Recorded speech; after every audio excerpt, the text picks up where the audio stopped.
ទិភាពខ្ពស់បំផុតគឺបញ្ឈប់សង្គ្រាមកម្ពុជាថៃឲ្យបានឆាប់បំផុតនិងការពារប្រជាពលរដ្ឋស៊ីវិលលោកហ្វាងវិនប៊ីនឯកអគ្គរដ្ឋដ្ឋានទូតចិនប្រចាំកម្ពុជាបានឲ្យដឹងនៅថ្ងៃទី15ខែធ្នូម្សិលមិញថាអាទិភាពខ្ពស់បំផុតគឺបញ្ឈប់សង្គ្រាមនិងការពារពលរដ្ឋស៊ីវិលលោកនិយាយដោយក្តីសង្ឃឹមថាភាគីទាំងកម្ពុជាថៃនឹងអត់ធ្មត់ជាអធិបរណាចាត់គ្រប់វិធានការដើម្បីឈានទៅបទឈប់បាញ់ឲ្យបានកាន់តែឆាប់បំផុតដើម្បីកសាងសន្តិភាពនិងស្ថិរភាពនៅតាមព្រំដែននិងដើម្បីផលប្រយោជន៍ប្រជាជនបើ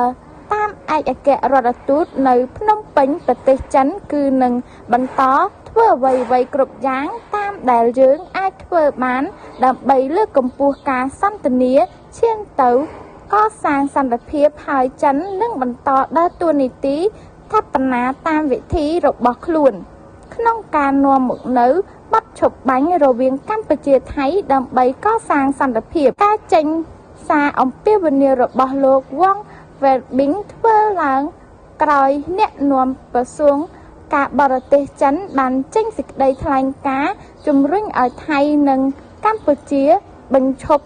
ការបាញ់គ្នាជាបន្ទាន់ដើម្បីជៀសវាងសង្គ្រាមរីករាលដាលកាន់តែធំដោយចិនសន្យាថានឹងចូលរួមសម្របសម្រួលដើម្បីនាំយកសន្តិភាពមកវិញតាមរយៈប្រតិកម្មនេះមហាអំណាចចិនសង្ឃឹមថាកម្ពុជាថៃ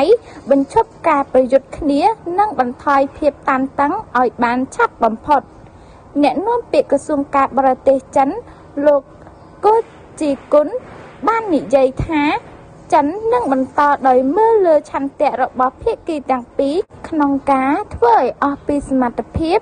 ដើម្បីជំរុញការចរចាដើម្បីសន្តិភាពនិងដើរតួនាទីស្ថាបនា